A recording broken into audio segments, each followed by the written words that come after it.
জনপ্রিয় অভিনেত্রী আজমেরী হক বাঁধন সামাজিক যোগাযোগ মাধ্যমে সম্প্রতি নিজের অনুভূতি ভাগ করে নিয়েছেন।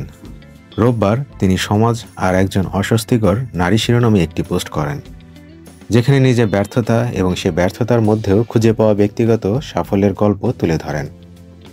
বাঁধন লেখেন, তিনি এমন একজন মানুষ হতে চেয়েছিলেন যিনি সবাইকে খুশি রাখতে পারেন, যিনি অনুগত, বাধ্য এবং শান্তভাবে মানিয়ে নেন। কিন্তু তিনি ব্যর্থ হয়েছেন। তিনি সেই নারী হতে পারেননি যাকে সবাই দেখতে চেয়েছিল। পরিবারের প্রত্যাশা অনুযায়ী জীবন কাটাতে চেষ্টা করেছিলেন।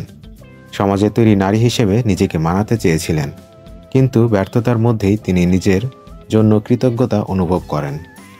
তিনি আরও বলেন, তিনি অন্য কারো স্ক্রিপ্ট অনুযায়ী বাঁচার জন্য জন্মগ্রহণ করেননি।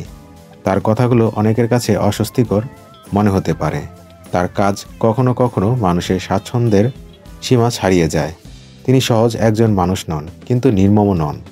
তিনি কাউকে আঘাত বা অসম্মান করেন না, যদিও অনেকেই তার প্রতি তা করে।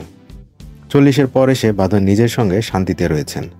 তিনি লিখেন, আমি এখন আমার মতো করে স্বাধীনভাবে বাঁচি, সৎভাবে বাঁচি, বিনা ক্ষমা প্রার্থনায় বাঁচি। কেউ কষ্ট পেলে তা উপেক্ষা করুন, ব্লক করুন বা ঘৃণা করুন, আমার কিছু আসে যায় না। কারণ যাদের আমি অস্বস্তিতে ফেলি তাদের পাশাপাশি আছেন অনেকেই যারা আমাকে ভালোবাসে, বোঝে এবং আমার সত্ত্বে শক্তি যোগায়। আর সবচেয়ে বড় কথা, আমি নিজেকেই ভালোবাসি।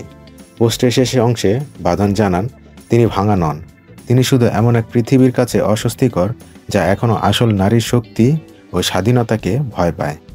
তিনি লিখেছেন, ভালোবাসি তোমায় আজমেরী হক বাঁধন। তুমি যে নারী হতে চেয়েছিলে, শেষ পর্যন্ত তুমি সেই নারী হয়েছ।